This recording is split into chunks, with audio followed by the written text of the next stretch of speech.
Bismillahirrahmanirrahim. Assalamualaikum warahmatullahi wabarakatuh. Waalaikumsalam warahmatullahi wabarakatuh. Alhamdulillahi rabbil alamin wa bihi nasta'in ala umurid dunya waddin.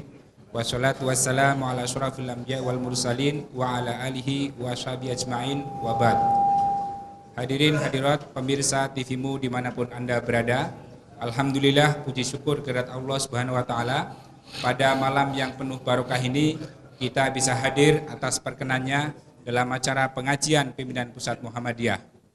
Salawat dan salam marilah kita aturkan kepada junjungan kita Nabi besar Muhammad sallallahu alaihi wasallam, karena jasa beliaulah pada kesempatan kali ini kita disatu padukan oleh iman dan Islam. Kita dikeluarkan dari periode jahiliyah, periode kegelapan menuju periode nur tanwir, periode pencerahan. Hadirin hadirat yang berbahagia, jamaah, pemirsa TVmu dan juga pemirsa live streaming Lazismu melalui Facebook dimanapun Anda berada. Alhamdulillah pada kesempatan kali ini telah hadir bersama kita Kiai Haji Ma'ruf Amin, Ketua Majelis Ulama Indonesia Pusat. Beliau adalah aktor di balik suksesnya 212 kemarin, alhamdulillah.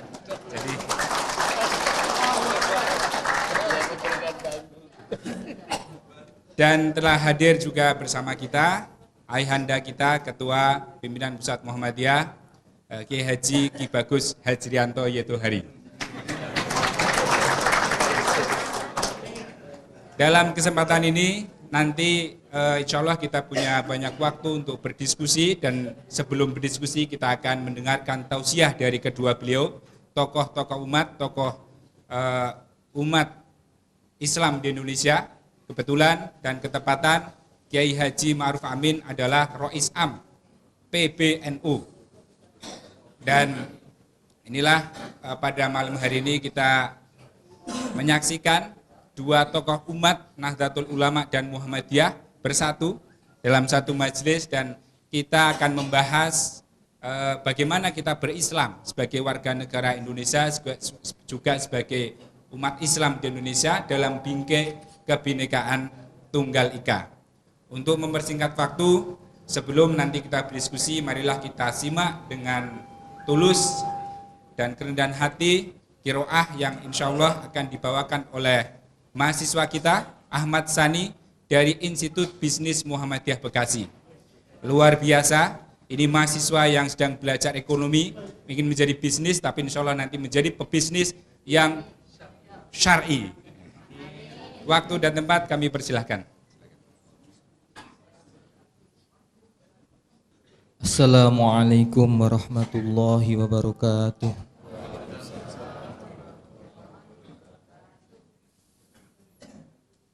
A'udzu billahi minasy syaithanir rajim.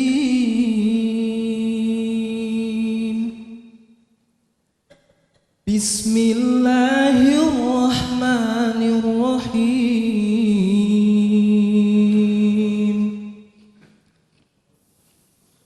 Ya ayyuhalladzina amanu taqullaha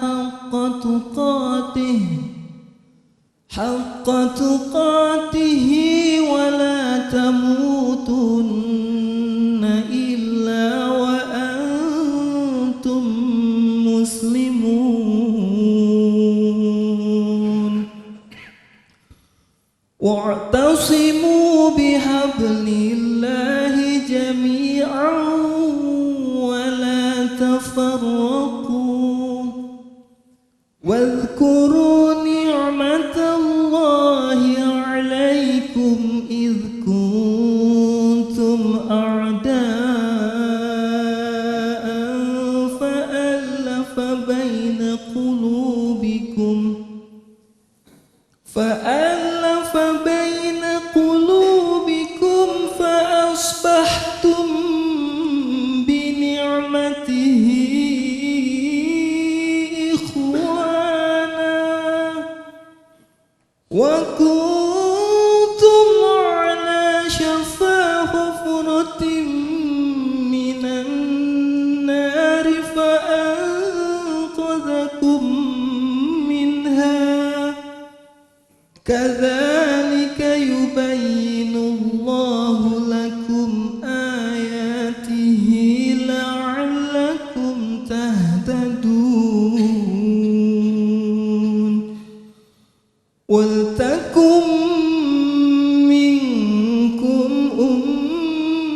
أمة يدعون إلى الخير ويأمرون بالمعروف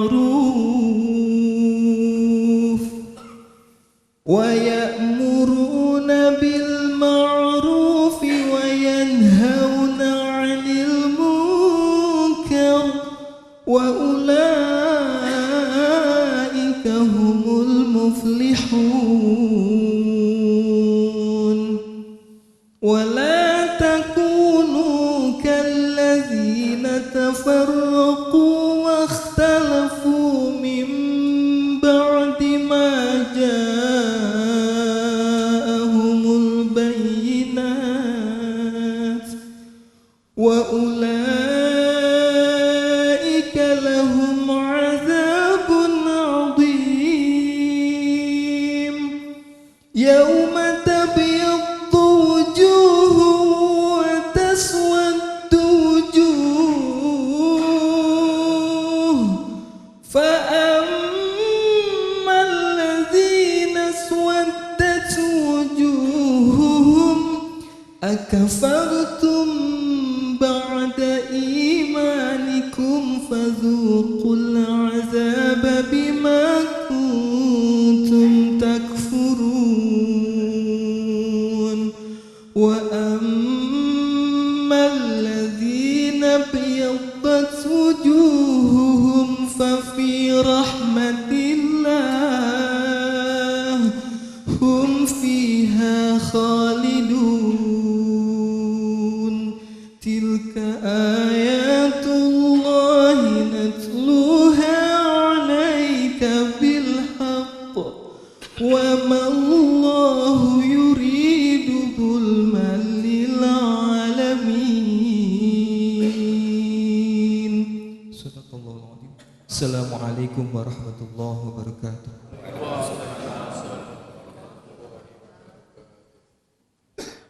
Alhamdulillah luar biasa. Jadi mahasiswa Institut Bisnis Muhammadiyah Bekasi ini bisa mengaji dengan merdunya, dengan tartil yang jelas, makhraj yang jelas. Ini luar biasa sekali karena biasanya kalau di kampus-kampus bisnis lain yang dipikirkan adalah bagaimana belajar ekonomi, uang dan sebagainya. Tetapi inilah yang membedakan IBM dengan institut bisnis yang lain-lain. Selanjutnya langsung saja karena beliau ayahanda kita Ketua Umum Haidar Nasir berhalangan hadir, maka langsung saja kita panggil Kiai Haji Ki Bagus Hajrianto untuk memberikan tausiah selaku ayahanda kita Ketua PP Muhammadiyah selaku narsum. Nah,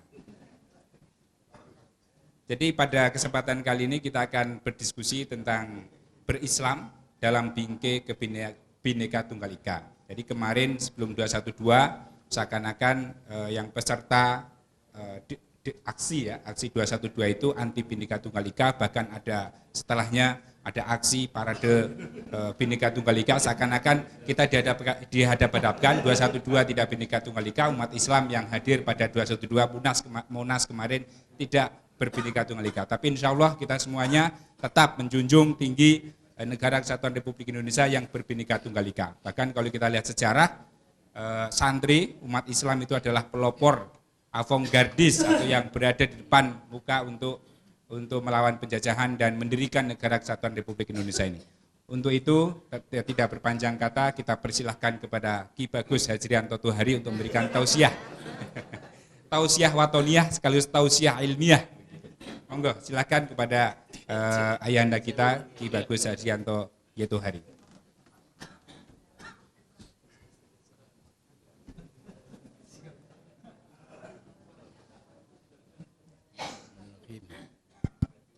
Assalamualaikum warahmatullahi wabarakatuh.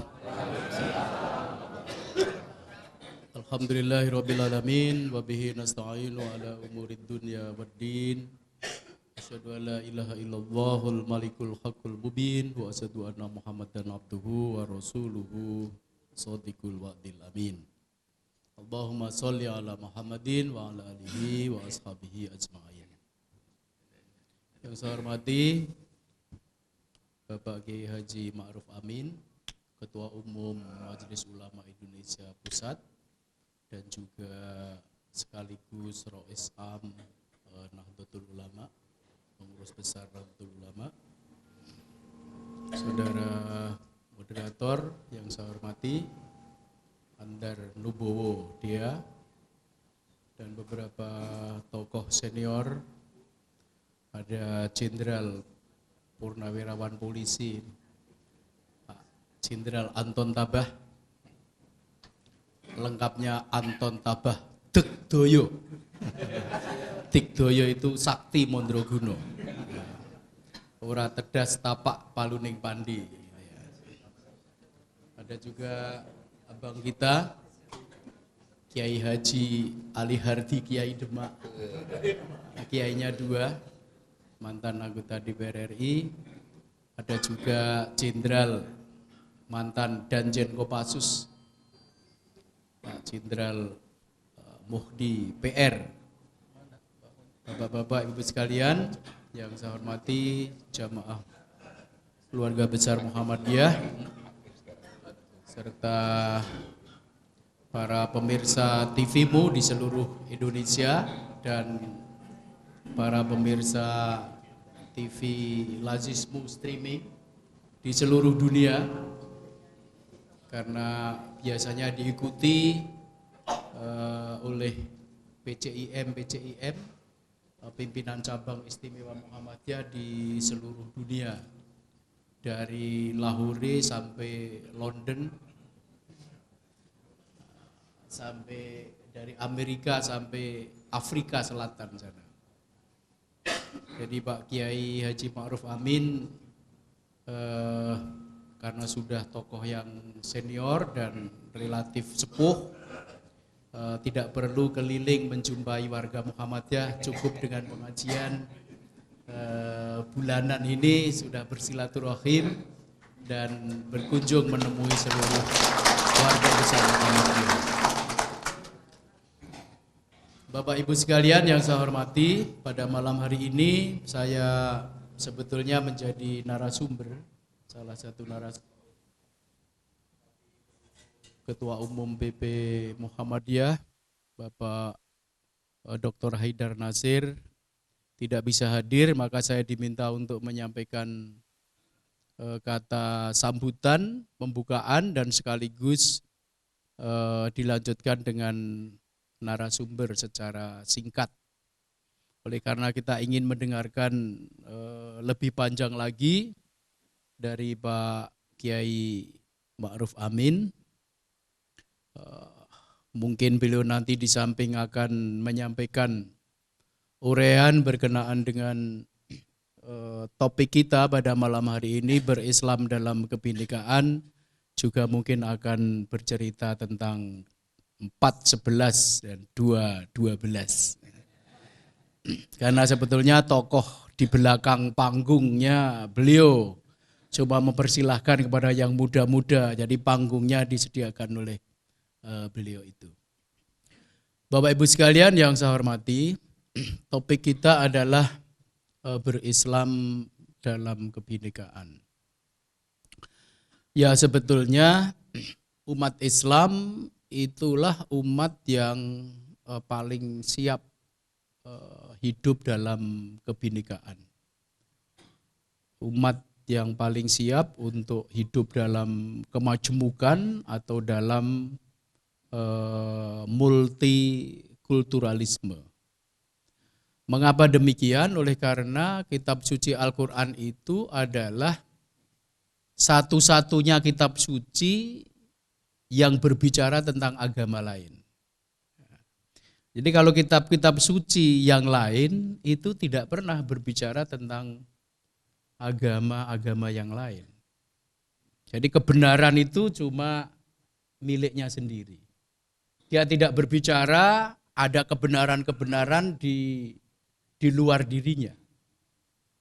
Nah, kitab suci Al-Quran sebagai kitab suci yang terakhir, wahyu Allah yang terakhir, ya karena dia merupakan wahyu yang terakhir, maka dia sempurna, gitu kan. Al-yauma akmaltu lakum dinakum wa atmamtu alaikum nikmati wa raditu lakumul islama dina. Maka dia lengkap, ya, lengkap, sempurna, termasuk di dalamnya adalah lengkap bagaimana hidup di tengah kemajemukan atau di tengah kebinekaan, baik kebinekaan suku, etnis maupun agama. Ya. Dan Al-Quran mengatakan bahwa Nabi besar Muhammad SAW yang membawa wahyu ilahi kitab suci Al-Quran itu memang merupakan nabi yang terakhir. Dan setelah 1437 tahun memang terbukti bahwa Nabi Muhammad itu rasul dan nabi yang terakhir. Karena 1437 tahun enggak muncul juga itu nabi berikutnya. Ya. Ya, memang ada beberapa kejadian orang yang mengklaim sebagai nabi, tapi kemudian tidak laku. Ya, itu tidak laku. Jadi sebetulnya boleh juga disebut ketika menyatakan Nabi Muhammad SAW itu sebagai nabi terakhir itu sekaligus tantangan. Ayo, kalau tidak percaya mana muncul nabi yang lain setelah Muhammad? Ya faktanya memang tidak ada. Demikian juga dengan Al-Quran dikatakan wahyu terakhir. Bahkan Al-Quran dalam kitab suci Al-Quran kan juga ada tantangan kan. Kalau kalian tidak percaya bahwa Al-Quran ini wahyu dari Allah Subhanahu wa taala, ayo buatlah. Kalau perlu kalian berkumpul dalam satu tempat, kemudian melakukan focus group discussion atau seminar atau apa, lalu ada tim perumusnya, ayo rumuskan saja satu ayat. Ternyata juga tidak bisa, sampai hari ini enggak ada orang yang membuat kalimat lalu dikatakan ini wahyu yang terakhir. Jadi walhasil memang itu menjadi fakta ya, menjadi satu kenyataan bahwa Nabi Muhammad nabi terakhir, terbukti juga tidak ada. Ya, di beberapa tempat pernah ada orang mengaku nabi, tapi kemudian segera dan serta-merta disebut sebagai nabi palsu. Seperti ya dekat-dekat pada masa Nabi setelah beliau wafat, Musailamah Al-Kadzab, sampai di nama julukannya Al-Kadzab, si pembohong. Di beberapa tempat ada orang mengaku nabi, bahkan karena mengaku nabi tidak laku, dia berpikir mungkin pengakuannya tanggung. Kenapa enggak sekaligus mengaku Tuhan saja sekalian? Ya, kan di beberapa tempat kan begitu kan? Mengaku sekalian nabi. Karena mengaku nabi tidak laku lalu mengaku menjadi Tuhan atau menjadi Allah. Nah, walhasil Bapak Ibu sekalian, Al-Quran itu berbicara tentang agama-agama yang lain. Ya.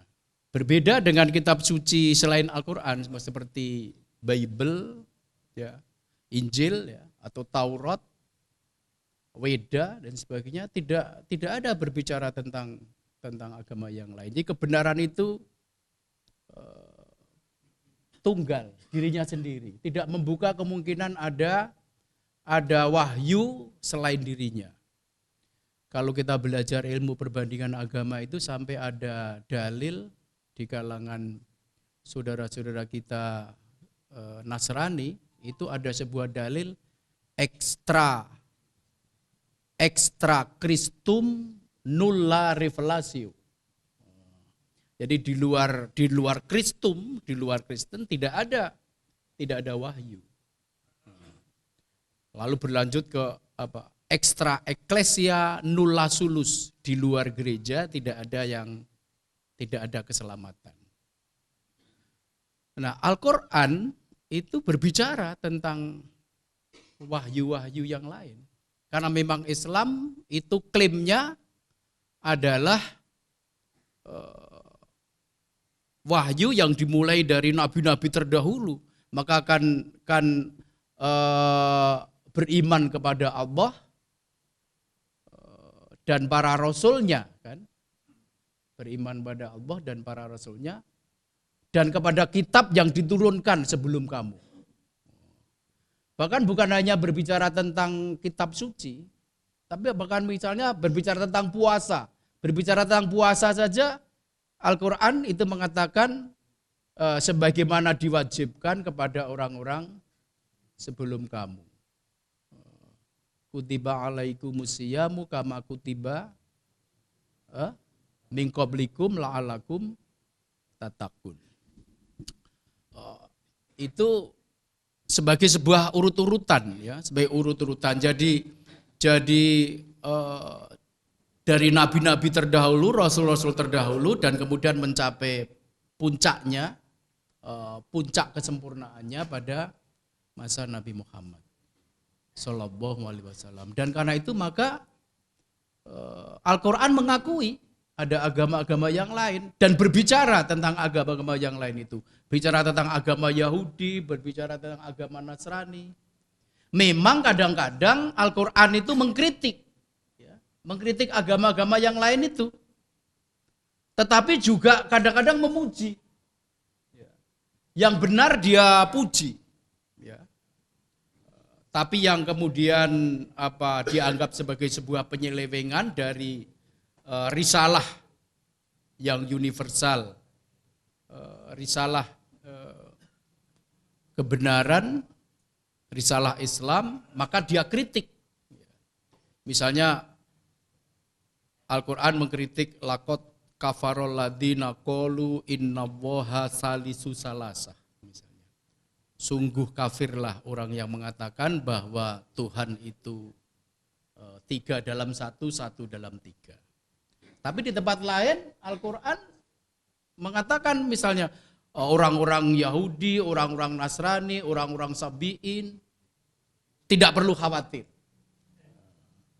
Tidak perlu khawatir. Misalnya seperti itu. Tapi dia mengkritik. Jadi banyak, kalau Bapak Ibu sekalian, kalau kita belajar mempelajari bagaimana Al-Quran berbicara tentang Yahudi, tentang Nasrani, tentang Sabi'in dan lain-lainnya, itu ada yang membenarkan, ada yang dibenarkan, ada yang disalahkan. Kritik. Walhasil Bapak Ibu sekalian, kita umat Islam itu mempunyai kitab suci yang berbicara tentang agama-agama yang lain. Bahkan juga berbicara tentang bagaimana kita bersikap pada agama-agama yang lain. La ikraha fiddin, misalnya gitu kan. Tidak ada paksaan dalam agama. Itu. Dia bicara. Meskipun dia juga berbicara innad dina indallahil Islam. Wa may yabtaghi ghairal islami dina fala yuqbala minhu wa huwa fil akhirati minal khosirin. Tapi dia juga bicara lakum dinukum waliyadin. Bahkan dia juga berbicara tentang teguran Allah kepada Nabi Muhammad ketika sebagai manusia kadang-kadang beliau ketika dakwahnya tidak lancar, dalam pengertian kok tidak cepat-cepat, pengikutnya banyak, bahkan ada yang mengejar-ngejar beliau dan menyiksanya dan macam-macam, sampai ada yang harus hijrah ke Habasah atau ke Ethiopia dan sebagainya. Allah menegur, misalnya walau syaa rabbuka la amana man fil ardi kulluhum jami'a afa anta tukrihun nasa hatta yakunu mu'minin, gitu kan. Dan seandainya Tuhanmu walau syaa rabbuka menghendaki, dan seandainya Tuhanmu menghendaki, la amana man fil ardi kulluhum jami'a, saya akan beriman semua kepada Islam, seluruh manusia penghuni dunia ini, penghuni bumi ini. La amana man fil ardi kulluhum jami'a afa anta tukrihun nasa hatta yakunu mu'minin. Apakah engkau hai Muhammad lalu akan memaksa para manusia supaya semuanya beriman? Kalau aku menghendaki akan beriman semuanya. Artinya orang diberi kebebasan untuk percaya atau tidak percaya. Faman syaa fal yu'min wa man syaa fal yakfur. Jadi siapa yang ingin mukmin, mukminlah. Tapi yang ingin kafir, kafirlah. Itu Al-Quran. Bapak Ibu sekalian, jadi Banyak sekali lah pokoknya di dalam kitab suci Al-Quran itu banyak berbicara tentang agama yang lain, tentang wahyu-wahyu sebelumnya. Begitu banyaknya isi Al-Quran itu juga seperti wahyu-wahyu sebelumnya, sampai ada yang menuduh, wah sebetulnya Al-Quran itu menjiplak saja. Menjiplak saja kitab suci sebelumnya seperti Injil atau Taurat, gitu kan. Karena misalnya ketika berbicara tentang Isa misalnya, itu Al-Quran lebih lengkap, lebih detail. Berbicara tentang Musa lebih detail. Lebih detail daripada perjanjian lama. Jadi kalau kita baca memang ya misalnya banyak ya, misalnya tentang kejadian, misalnya tentang penciptaan. Itu perjanjian lama dengan Al-Quran ya mirip-mirip. Kalau di perjanjian lama misalnya diceritakan, bahkan ada yang dalam bahasa Ibrani itu Beresit bara Elohim et haaretz wa et samayim. Gitu kan. Itu bahasa Ibrani. So dulu saya kuliah di Fakultas Sastra dan Kebudayaan Universitas Gadjah Mada itu boleh memilih bahasa Persia atau bahasa Ibrani. Saya milih bahasa Ibrani. Dulu agak bisa, sekarang udah enggak bisa sama sekali. Ya itu.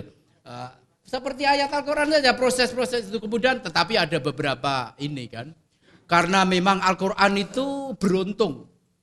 Artinya Al-Quran itu diturunkan oleh Allah kepada Nabi Muhammad pada saat ketika budaya menulis, ya. Bukan budaya saja, budaya menulis. Budaya literal sudah mulai berkembang. Maka ayat Al-Quran kan ditulis di lontar, di kulit binatang dan sebagainya ya. Kalau sebelumnya belum budaya literal. Di sana maksud saya di Arab sana. Kalau di Indonesia mungkin lebih ini lagi. Kapan budaya menulis di Indonesia itu? Budaya menulis di Indonesia itu mungkin setelah WA. Udah enggak lah. Ya, artinya masih kesini lagi kan? Kesini lagi. Kapan orang Indonesia mencetak buku? Tulisan-tulisan Ronggo Warsito gitu itu kan ditulis tangan ya, belum cetak.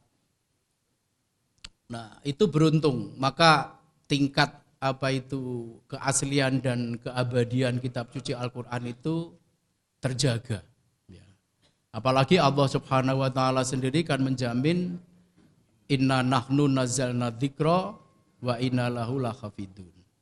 Jadi Allah sendiri yang menjamin otentisitas dan originalitas kitab suci Al-Quran itu. Nah, Bapak Ibu sekalian, jadi tema kita berislam dalam kebinekaan, ya umat Islam paling siap, ya, paling siap dengan kebinekaan itu, karena kitab sucinya berbicara, ya. Kitab sucinya berbicara. Jadi umat Islam mengakui kenabian Isa, bahkan wahyu yang diturunkan kepada Isa. Tentu ada kritik-kritik, ya, seperti saya katakan tadi. Islam mengimani kenabian Musa dan wahyu yang diturunkan. Dan seterusnya. Kalau mereka enggak diajarkan itu. Jadi sebetulnya yang lebih menghadapi problem untuk hidup dalam kebinekaan itu mestinya umat Yahudi dan umat Kristen. Mestinya. Loh tapi kok bisa kebalik-balik? Ini ya karena kita enggak mempelajari Al-Quran. Kok sepertinya yang lebih repot hidup dalam kebinekaan kok umat Islam? Mestinya umat Islam tidak ada problem. Lah kalau saudara-saudara kita umat Kristen atau umat Yahudi, kalau mengakui kewahyuan Muhammad atau mengakui kebenaran Islam, kebenaran Al-Quran, runtuh kan? runtuh, jadi konstruksi teologinya itu runtuh. Jadi mereka saudara-saudara kita itu bisa bergaul dengan kita, hidup dengan nyaman, dengan leluasa, bahkan mereka mungkin lebih pede. Padahal sebetulnya itu sesuatu yang tidak memiliki basis dalam konstruksi teologinya, gitu loh. Yang sebetulnya mereka tidak teologi mereka tidak mengakui kenabian Muhammad bahwa itu wahyu, nggak mengakui, tapi bisa coba hidup seperti itu. Lah kalau Islam ya memang kita mengakui Isa itu Nabi Rasulullah, ulul azmi bahkan yang dapat wahyu. Memang seperti saya katakan tadi, ada yang dikritik. Ada, tapi jangan ada juga yang memuji. Bahkan dalam ayat Al-Qur'an, saya nggak hafal ya. Banyak sekali ayat-ayat, sesungguhnya yang sikapnya paling halus terhadapmu itu adalah kaum agamawan dari Nasrani dan sebagainya. Oh, banyak sekali. Ya, banyak sekali.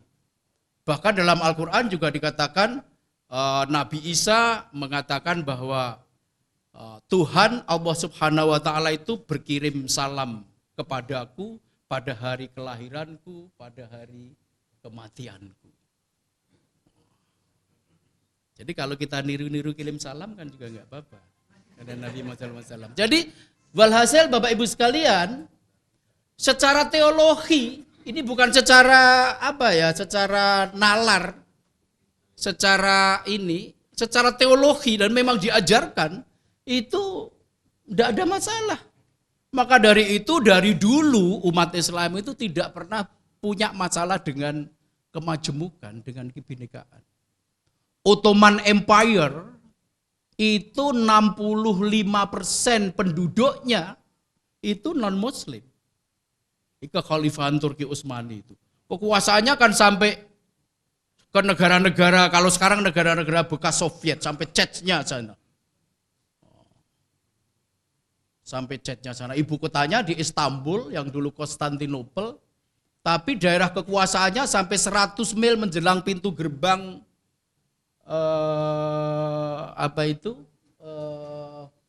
pintu gerbang ibu kota Austria sekarang Wina.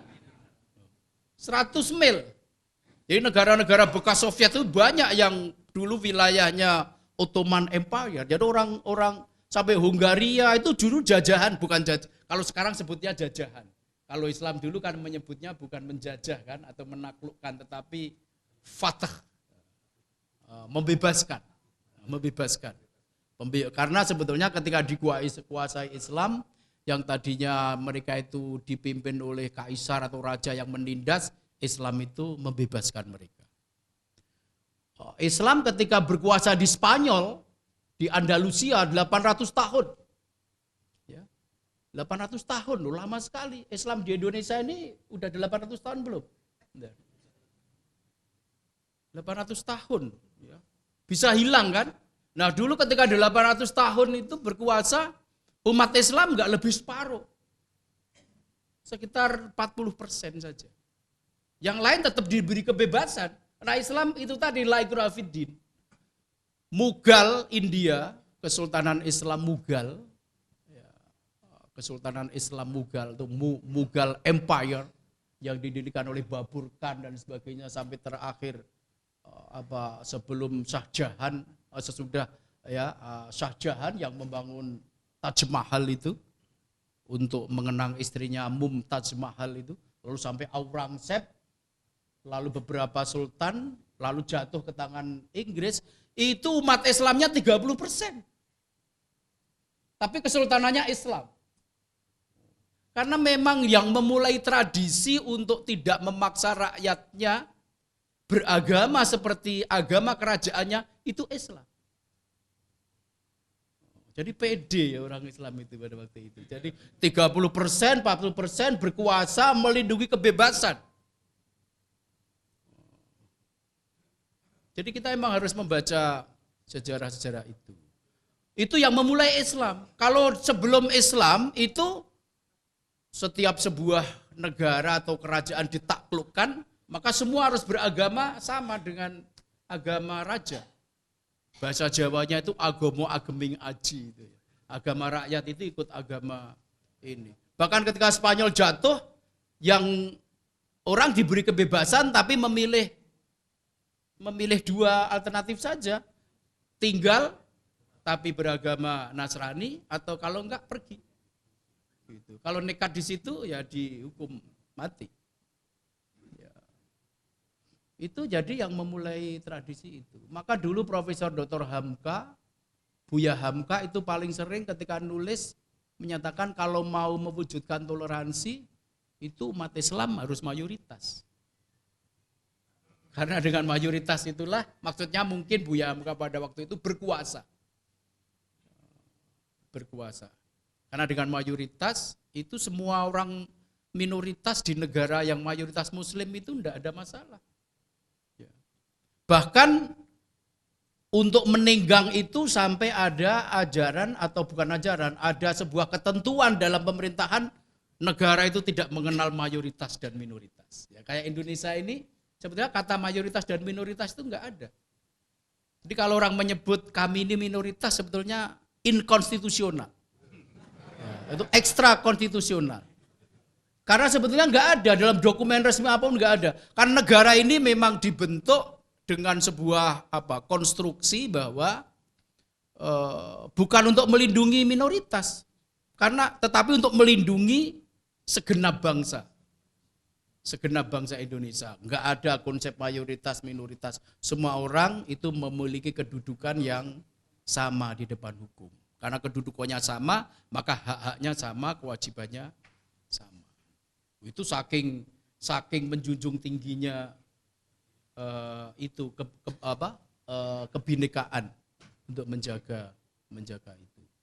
Nah, Bapak Ibu sekalian yang saya hormati, sebagai bagian terakhir dari apa yang dapat saya sampaikan, ketika kemudian timbul berbagai hal yang sepertinya itu umat Islam berada pada posisi sering dituduh sebagai tidak siap dengan kebinekaan dan kemajemukan, itu ya pasti ada faktor-faktor lain.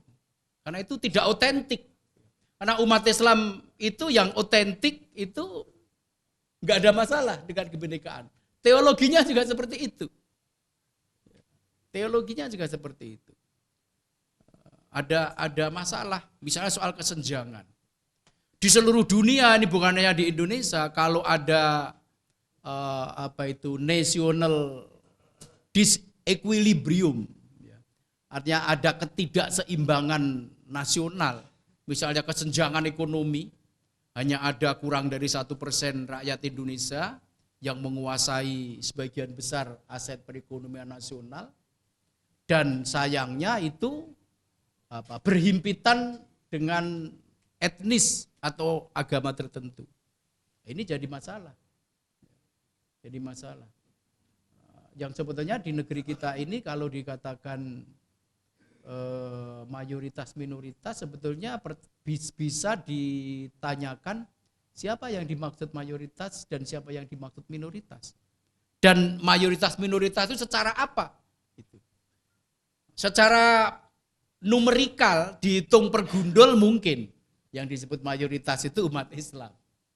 Dan yang minoritas itu Kristen, Katolik, Hindu, Buddha atau apa ya. Kalau itu dari segi agama, kalau dari suku mungkin mayoritasnya itu Jawa, gitu kan. Mayoritasnya Jawa, minoritasnya dan itu. Tapi kalau kemudian misalnya secara ekonomi, sebetulnya apa seorang Islam itu mayoritas? Enggak juga kan, karena penguasaan ekonomi seperti digambarkan itu tadi 1% atau kurang 1% menguasai sebagian besar aset perekonomian nasional. Nah, belum lagi juga secara politik dan sebagainya. Nah, disinilah kemudian timbul problem-problem itu. Malah sering terjadi kelompok yang mayoritas itu punya penyakit kelompok mayoritas yang berpenyakit minoritas. Ya, sebenarnya mayoritas tapi mentalitasnya itu minoritas. Selalu merasa terancam, terpojok. Kita terpojok lagi, kita ditampar lagi. Dan sebagainya itu seperti minoritas. Jadi mayoritas dan dengan mentalitas minoritas. Karena memang sebetulnya Islam itu sendiri agama yang tidak memandang penting-penting amat jumlah secara numerikal itu.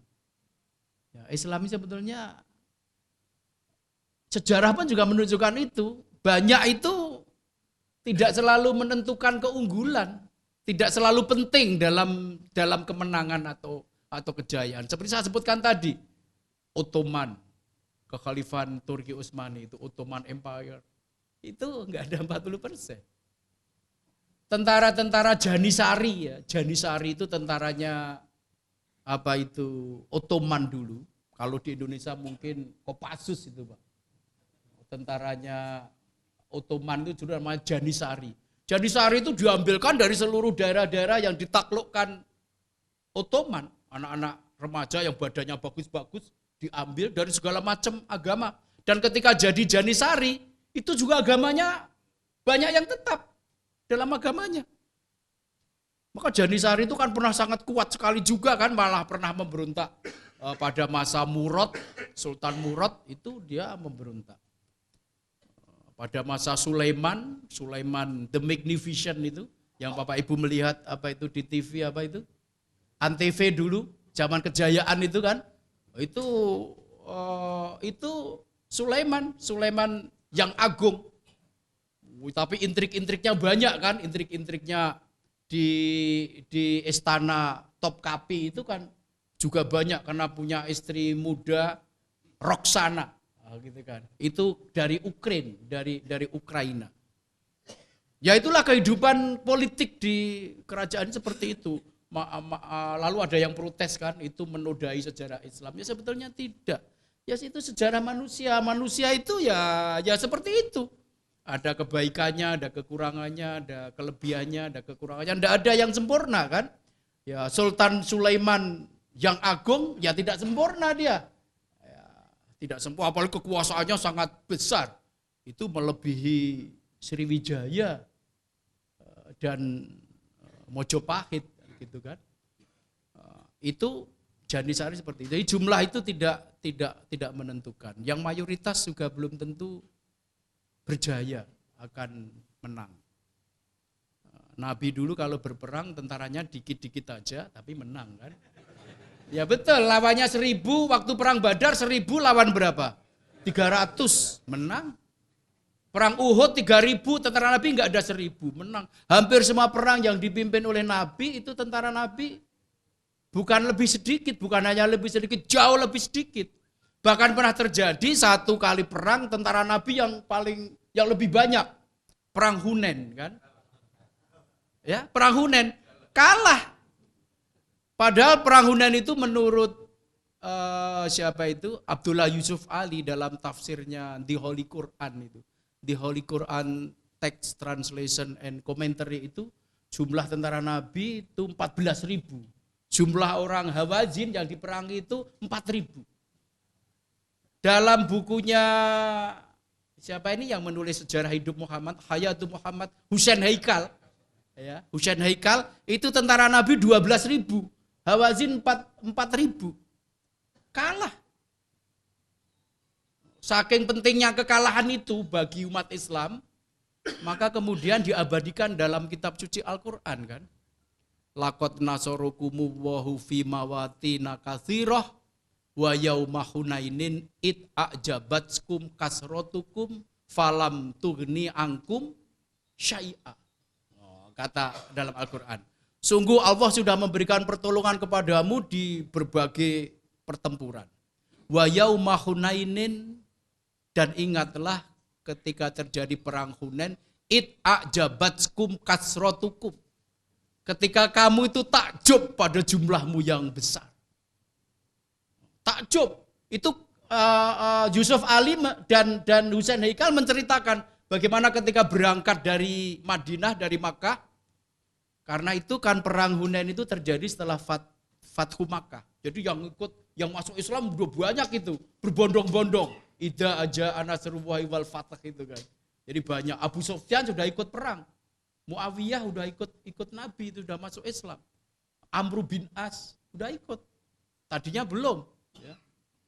Khalid bin Walid itu malah panglima perang dari pihak Quraisy ketika perang Uhud yang memporak-porandakan itu udah ikut perang. Ketika berkat perang mereka saling bicara dengan tentara yang di sebelahnya. Oh kita pasti menang. Oh kita sedikit aja menang kok. Gitu kan. Kita sepertiga saja menang. Apalagi ini 3 kali lipat. Wah mungkin kalau dulu setengah hari perangnya atau 1 hari, ini cuma hitungan jam saja. Nah, gitu kan. Ternyata kemudian enggak, gitu kan. It'ajabatkum kasratukum, ketika kamu takjub pada jumlahmu yang besar. Nah kita umat Islam Indonesia ini juga takjub pada jumlahnya yang besar. 87%. Edan apa? Wah gitu kan. Pasti menang lah. Kalau pemilu juga pasti menang. Gitu. It'ajabatkum kasratukum. Ketika kamu takjub pada jumlahmu yang besar. Falam tugni angkum syai'a, kata Al-Quran. Ternyata jumlahmu yang besar itu tidak mempunyai manfaat apapun. Gitu. Jadi ya lebih baik yang 30% itu tadi kan. Berkuasa 800 tahun. Lama itu. Kalau satu orang umurnya 80 tahun berarti 10 generasi. Wow, itu lama sekali. Walhasil Bapak Ibu sekalian, jadi kita umat Islam ini secara agama, secara ajaran agama, secara teologis itu sebetulnya yang paling siap dengan kebinekaan, dengan kemajemukan. Jadi memang agama mengajarkan itu. Jadi sebetulnya nggak ada masalah. Aneh, bin ajaib kalau kita umat Islam ini bingung dalam kebinekaan. Karena Al-Qur'annya udah mengajarkan seperti itu semua. Jadi jumlah juga jangan penting. Seperti 2012 jumlah kan penting juga ya Pak Kiai ya. 2012 berapa? Oh, ada yang menghitung 7,4 juta. Kalau nggak percaya hitung sendiri. Gitu ya. Daripada susah. Bapak Ibu sekalian yang saya hormati, mudah-mudahan kita ke depan lebih percaya diri dalam hidup dalam kemajemukan. Ya tidak ada satupun sekarang negara di dunia ini yang monolitik gitu, singularis ya. Itu enggak ada. Semuanya pluralis.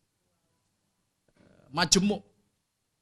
Negara Israel saja itu jumlah orang Arabnya yang beragama Islam mungkin sudah mendekati separuh juga. Itu Israel itu. Enggak ada satupun negara yang agamanya satu. Itu udah enggak ada. Itulah maka Islam itu risalah yang terakhir, yang sempurna, karena memang dikirimkan oleh Allah Subhanahu wa taala untuk hidup dalam kebinekaan, dalam kemajemukan. Mudah-mudahan bermanfaat, lebih kurangnya mohon maaf. Sekali lagi atas nama pimpinan Pusat Muhammadiyah mengucapkan terima kasih yang sangat besar pada Kiai Haji Ma'ruf Amin yang telah berkenan hadir dan bersilaturahim dengan warga Muhammadiyah di seluruh Indonesia bahkan di seluruh dunia melalui pengajian malam ini. Mudah-mudahan amal beliau mendapatkan balasan dari Allah Subhanahu wa taala secara berlipat ganda. Wabillahi taufik wal hidayah. Wassalamualaikum warahmatullahi wabarakatuh.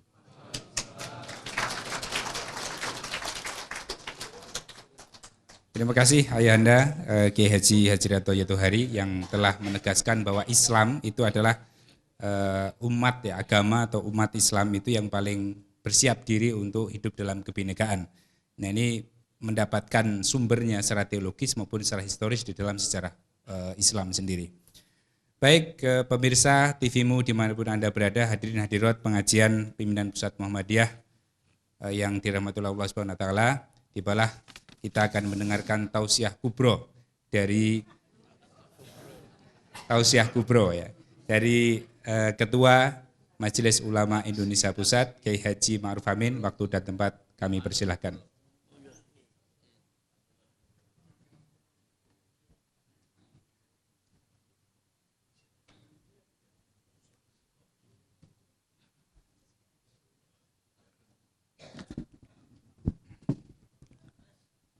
Assalamualaikum warahmatullahi wabarakatuh.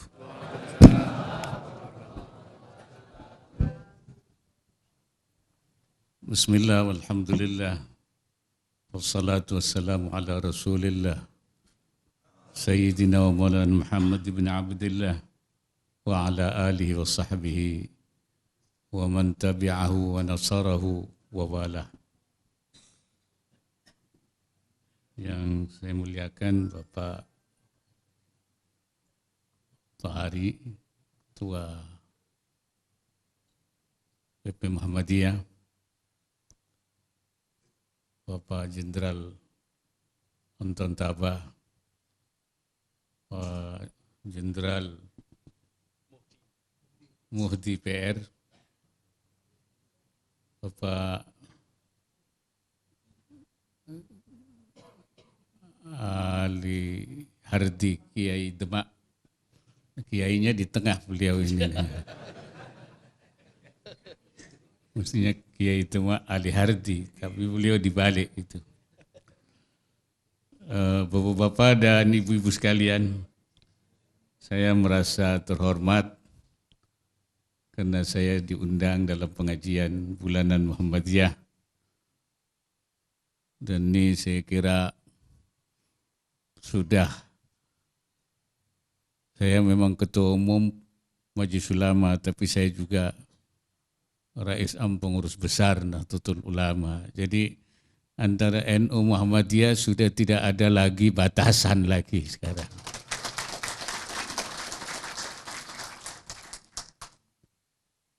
Dan saya kira memang sudah seharusnya kita sekarang untuk menyatukan, atau yang dalam Al-Quran untuk membangun kalimatun sawa, ya, satu di dalam rangka membela dan memperjuangkan ajaran Islam ini. Tema yang diangkat malam ini saya kira memang sangat tepat, ya. Islam di dalam bingkai Bhinneka Tunggal Ika. Sebab sekarang ini ada isu-isu yang menyesatkan. Sepertinya kita ini di kotak-kotak, ada yang barisan Bhinneka, ada yang tidak Bhinneka, ada yang NKRI, ada yang tidak NKRI. Ini sepertinya kelompok Islam ini agak tertuduh gitu, ya. Walaupun tidak jelas itu, tapi kayak begitu. 212 itu dianggap tidak Bhinneka. Yang Bhinneka itu 412 gitu kan. Sepertinya begitu. Hal-hal seperti ini tidak boleh terjadi, sebab kalau ini berpotensi konflik. Karena itu Majelis Ulama dalam rakernasnya itu mengusulkan adanya dialog nasional untuk menyelesaikan masalah-masalah supaya tidak ada lagi hal-hal seperti itu menuju rujuk nasional. Pak Jokowi sempat salah paham, rujuk siapa yang berantem, katanya begitu. Tapi setelah saya bertemu beliau hari Rabu yang lalu sebelum Jumat Kubro itu, ini sekarang main Kubro aja. Ya. Saya jelaskan apa itu yang dimaksud. Rujuk nasional itu kembali kepada khitoh nasional, kepada khitoh 45, supaya kita ini utuh lagi. Ternyata beliau setuju dan beliau mendukung adanya dialog nasional itu. Alhamdulillah. Ya. Majelis Ulama juga tertuduh karena katanya yang memulai gerakan itu berasal dari fatwa Majelis Ulama.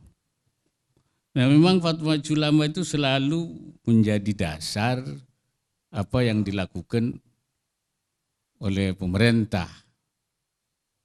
Ketika ada Gavatar misalnya mau dieksekusi, tunggu fatwa Majelis Ulama. Ada Al-Qiyadah, tunggu fatwa Majelis Ulama baru. Lia Aminuddin, tunggu fatwa Majelis Ulama. Tapi giliran kasus Pulau Seribu, fatwa Majelis Ulama dipersoalkan.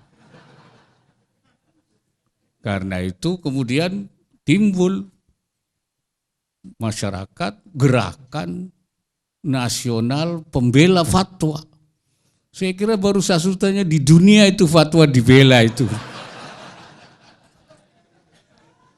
Baru ada itu gerakan pembela fatwa itu. Pengawal ya, pengawal fatwa. Jadi fatwa dikawal. Bukan presiden aja dikawal, fatwa dikawal. Ini dan kita sudah menyatakan ini bukan soal-soal, tidak ada soal-soal yang menyangkut etnis, agama, atau politik. Tetapi ini soal murni, soal penistaan agama, masalah hukum. Karena itu jangan kemudian diberikan penafsiran-penafsiran yang tidak proporsional. Sehingga bisa menimbulkan kesan seperti adanya bahwa umat Islam kurang menghormati kebinekaan. Tadi saya kira sudah mendengarkan Kiai Tohari itu. Beliau pengalaman di mana-mana. Politisi juga, dosen juga. Bahwa memang kita umat Islam itu sangat secara ajaran, teologinya memang sudah bersikap toleran. Yang paling masyhur kan lakum dinukum waliyadin, agama anda, agama saya, agama saya. Kemudian kita sesama umat Islam juga kita pakai lagi. Kalau berbeda madhab, lakum madhabukum walana madhabuna. Madhab anda, madhab saya, madhab saya. Mereka dikembangkan lagi dalam politik. Lakum parteukum walana parteuna, kan begitu Pak Tori. Jadi ya kita damai-damai saja. Jadi ajarannya sendiri sudah umat Islam itu diajarkan untuk toleran. Ya, soal benar dan tidak benar itu soal lain. Ya kita tentu buat kita agama kita yang paling benar. Ya, innad dina 'indallahil Islam. Tapi tidak berarti kita kemudian menafikan adanya agama lain. Mengakui adanya agama lain tentu tidak membenarkan ajaran agama lain, tapi kita mengakui. Saya kira itu proporsional. Ya, orang lain juga begitu kan. Ya. Dan secara di dalam kehidupan juga kita sudah menunjukkan. Oleh karena itu ada beberapa pihak, ada orang-orang dari luar negeri, dan terakhir ketemu saya itu sutradara film kapal Titanic. Dia itu ingin mengetahui tentang Islam yang moderat yang di Indonesia itu seperti apa. Setelah datang ke sini baru dia mengatakan inilah yang disebut menurut mereka itu namanya Islam Nusantara. Tapi ini maaf, ini bukan karena NU ya, NU Islam Nusantara. Tapi juga Islam berkemajuan kan begitu. Ya, harus ada Islam kemajuan. Artinya Islam yang Nusantara Islam yang toleran. Mereka tahu di Banten misalnya ada suku Baduy, agamanya tidak Islam. Mereka hidup tenang, tidak terganggu. Mereka datang juga ke Pasuruan. Dia lihat orang-orang di Bromo, mereka hidup tenang. Ya kurang apa artinya umat Islam di sekitarnya Muslim. Candi Borobudur di Jawa Tengah sekitarnya Muslim, tidak ada gangguan apa-apa. Oleh karena itu dia mengatakan dia akan membuat film tentang Islam di Indonesia dan akan diputar di Eropa, di Amerika untuk menjadi pelajaran bagi seluruh dunia. Inilah Islam Indonesia itu. Jadi sebenarnya orang sudah mengakui bahwa memang kita itu sebenarnya hanya karena memang ada hal-hal yang kecemburuan saja. Ya. Kemudian ditarik ke sana, ditarik ke sini. Itu nah, bagi saya sebenarnya masalah kebinekaan itu sudah secara politis sudah selesai. Ya Pak Tohari ya, secara politis sudah selesai sejak adanya Piagam Jakarta ditandatangani, itu berarti antara keislaman dan kebinekaan itu sudah selesai. Ya, oleh karena itu kita menghormati para pendahulu kita yang tadinya itu menginginkan Islam ini menjadi negara Islam karena umatnya 90%. Dan orang di Timur Tengah waktu bertemu saya mereka tidak mengerti itu. Kenapa? Kok orang Indonesia Islamnya 90%, kok tidak bisa jadi negara Islam? Nah, mereka tidak tahu kalau kita itu memang sangat toleran dan demi NKRI. Karena itu kita menyetujui negara kebangsaan yang sifatnya itu plural dan di dalamnya ada Bhinneka Tunggal Ika. Jadi sudah selesai sebenarnya. Islam mengakui kebinekaan, kebinekaan juga mengakui keberadaan Islam. Secara politis selesai. Apalagi ketika 7 kata itu dihilangkan dengan kewajiban menjalankan syariat Islam bagi pemeluknya, itu hadiah luar biasa itu umat Islam untuk NKRI. Saya kira itu selesai. Tetapi memang di dalam implementasinya ini sering terjadi masih hal-hal yang harus diperjuangkan dan harus juga dikomunikasikan.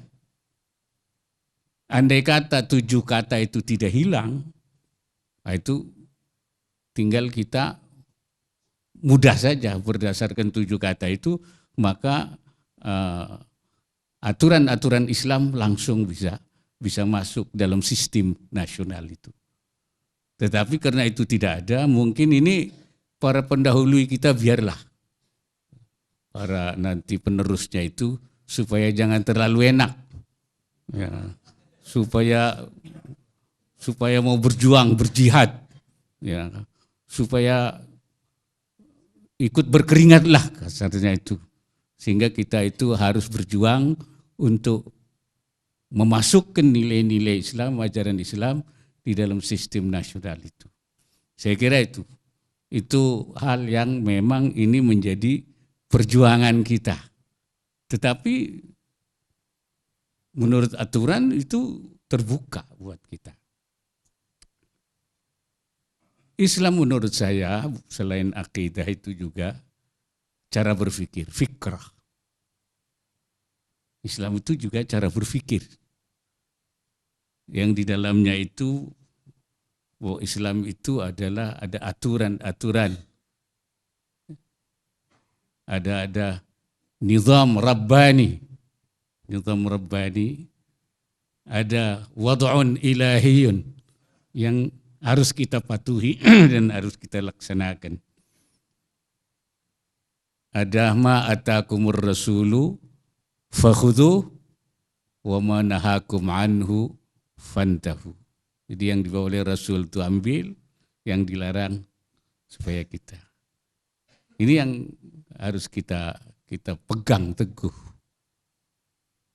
Islam itu juga di dalam ada majalul ijtihad, wilayah ijtihad juga. Di dalam hal memberikan penafsiran, memberikan pemahaman terhadap nas yang sifatnya itu zanni, yang sifatnya itu banyak multitafsir, sehingga perlu ada ijtihad di situ, atau kepada masalah-masalah yang memang belum ada nasnya, mimma la nassalahu, atau masalah-masalah yang maskut anhu, yang tidak ada nasnya di dalam Al-Quran maupun hadis. Di dalam Islam itu juga ada prinsip-prinsip mabadi' rabbaniyah seperti syura, musyawarah, al-adalah, keadilan, kemudian juga al-musawat, ada juga persamaan, ada kemerdekaan, al-hur, ada yang itu juga menjadi dasar-dasar kita di dalam mengeluarkan pendapat. Bahkan menurut jumhurul ulama di dalam Islam itu ada kaidah-kaidah, qawaid manhajiyah, kaidah-kaidah metodologi yang digunakan juga untuk memberikan penafsiran dan pemahaman terhadap nas-nas yang zanni ataupun juga kepada masalah-masalah yang tidak ada nasnya, mimma la nassalahu. Inilah yang kemudian bisa menghasilkan pendapat-pendapat, rumusan-rumusan, pandangan-pandangan yang menjadi aspirasi umat Islam untuk kita perjuangkan. Nah, tapi dalam pada itu juga sebagai satu negara, kita punya undang-undang dasar, punya undang-undang, punya regulasi. Nah, di sinilah yang kemudian kita menghadapi bagaimana untuk mengkomunikasikan. Sayangnya ketika kita memperjuangkan nilai-nilai Islam, ajaran-ajaran Islam, orang mengatakan Islam tidak perlu diperjuangkan secara formal. Ada yang cukup substansinya saja. Kalau buat saya ya dua-duanya, formalian atau substansian. Ya formal kalau bisa kenapa tidak ya. Tapi kalau memang belum dapat ya yang penting substansinya. Jangan ada aturan-aturan di negara ini yang bisa berlawanan dengan ajaran-ajaran Islam. Dan itu yang kita perjuangkan. Kita cegah. Saya kira ini bekas anggota DPR nih. Ya, yang tahu persis. Walaupun juga termasuk kelompok yang mustada'afin juga gitu. Sayangnya ada yang menuduh itu adalah berlawanan dengan kebinekaan. Ini yang masih harus kita selesaikan. Ada yang mengatakan itu adalah Islamisasi. Dan saya bilang kenapa Islamisasi? Wong Islam itu sudah ada sebelum Indonesia merdeka. 90% umat Islam sebelum Indonesia merdeka yang diislamkan siapa? Ya, memang sudah Islam duluan. Bahkan juga ada Arabisasi.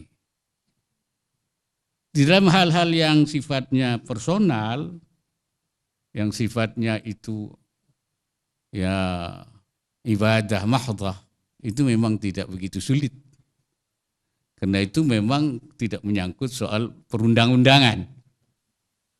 Sholat, zakat, puasa, haji, itu tidak masalah. Hanya sholat itu kadang-kadang urusan ibadah itu yang jadi masalah itu muncul pendirian rumah ibadah. Bukan ibadahnya, tapi pendirian rumah ibadah.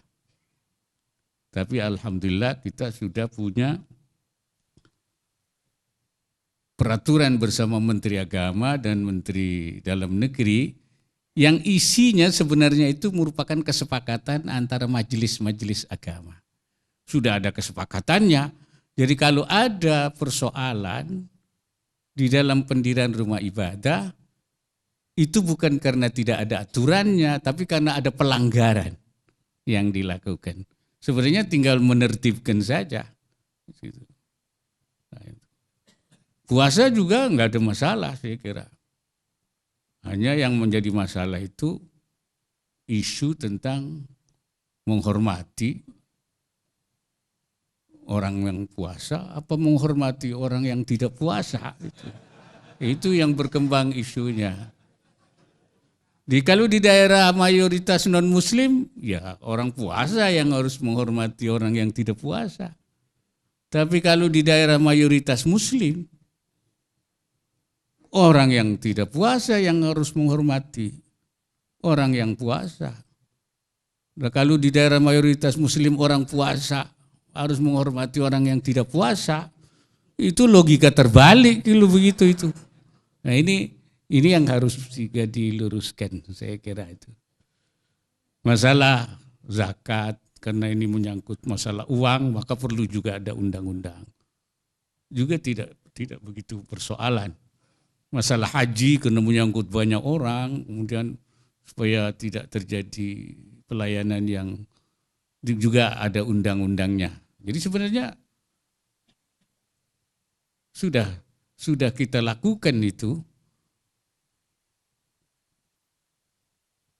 Oleh karena itu di dalam menghadapi yang sifatnya menyangkut kepentingan publik, pelayanan publik, ini sering terjadi adanya isu semacam tidak mencerminkan adanya kebinekaan. Sebenarnya seharusnya justru terbalik, bahwa penerapan ajaran Islam di dalam sistem nasional itu bagian daripada kebinekaan itu. Ya kalau satu itu namanya tidak bineka. Ya, jadi logikanya kan begitu, karena ini ada umat Islam, kemudian Islam punya kepentingan, punya keharusan, maka dia hendaknya diserap di dalam sistem nasional kita, dan itu harus dianggap sebagai bagian daripada kebinekaan itu, bukan mengancam adanya kebinekaan itu.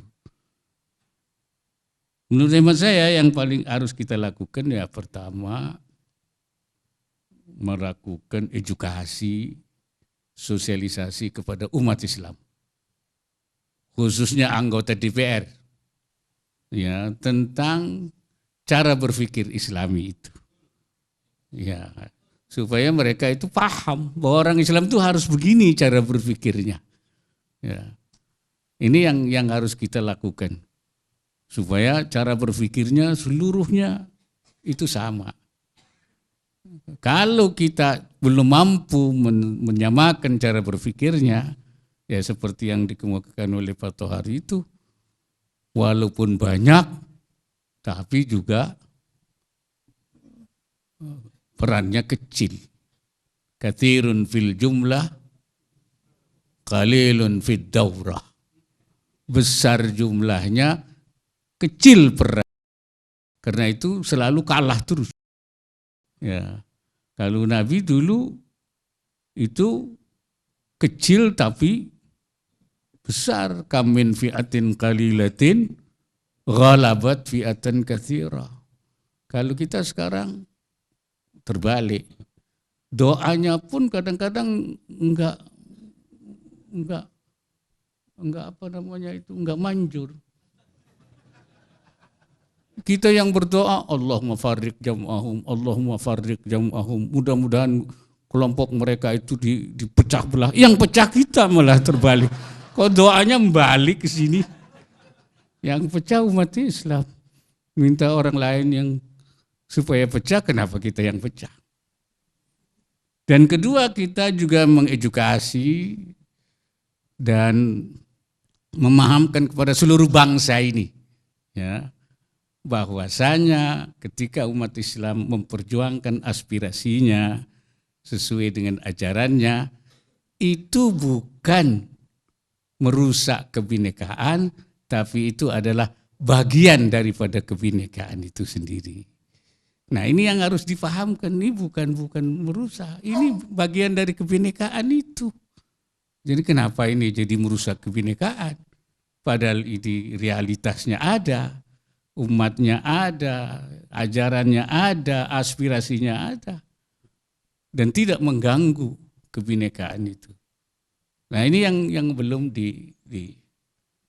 Dan yang ketiga, kita menggalang seluruh potensi umat Islam untuk terus melakukan upaya-upaya penyadaran, edukasi, sosialisasi ini, supaya ini terus bisa dipahami, sehingga Islam dan kebinekaan yang secara politis itu sudah selesai, juga dapat diimplementasikan di dalam kehidupan yang nyata dalam bangsa dan negara Indonesia ini.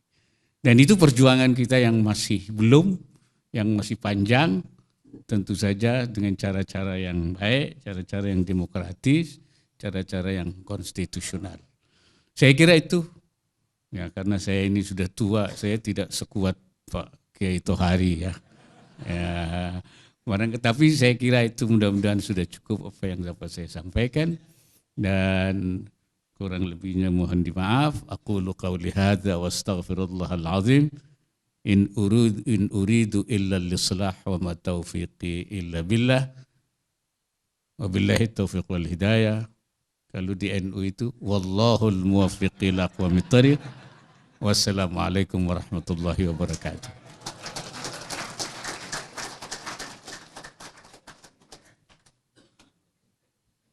Syukran jazilan kepada Kiai Haji Ma'ruf Amin. Jadi jelas sekali senada dengan pendapat atau tausiah kubronya Kiai Haji Hajrianto Yasin Tohari, bahwa umat Islam itu punya landasan yang kuat secara teologis di dalam Al-Quran, bahwa kita mengakui dan mengapresiasi keberagamaan, dan tadi ditegaskan bahwa umat Islam secara konstitusional juga pada dasarnya, pada intinya adalah umat Islam yang menghargai, mengapresiasi, dan mencintai kemajemukan.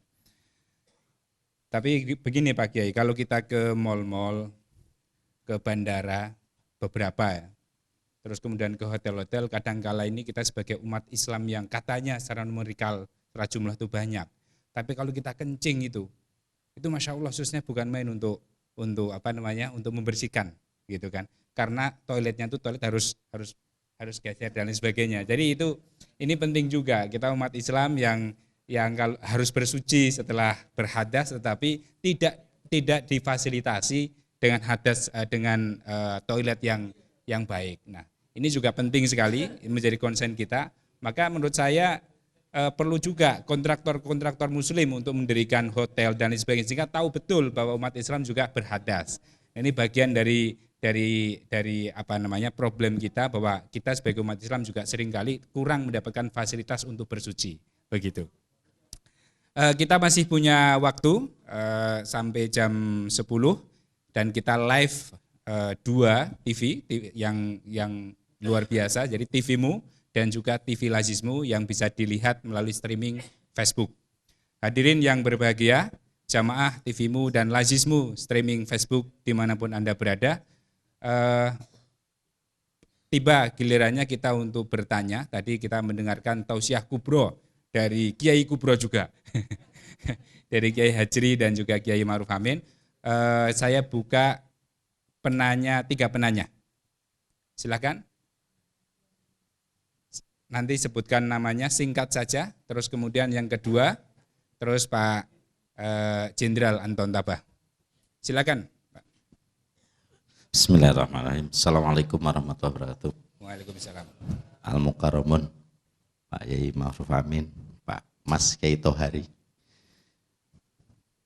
Saya Zainal Abidin, Purnawirawan Guru SD Muhammadiyah Kramat Rema 9. Purnawirawan Pembina OSIS SMA 1 49 dan Purnawirawan IMM. Bahkan mau dipurnawirawankan oleh zaman Pak Lukman Harun dari mahasiswa Universitas Muhammadiyah Jakarta gara-gara di gedung KNPI mengkritik Pak Sudomo.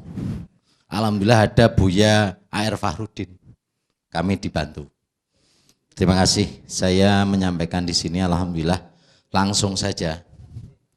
Segala perjalanan kemerdekaan kita yang katanya baca sejarah, saya mengikuti tausiahnya Pak Haji Kiai Hajrianto dan Al-Mukarramun Bapak Yai Ma'ruf Amin.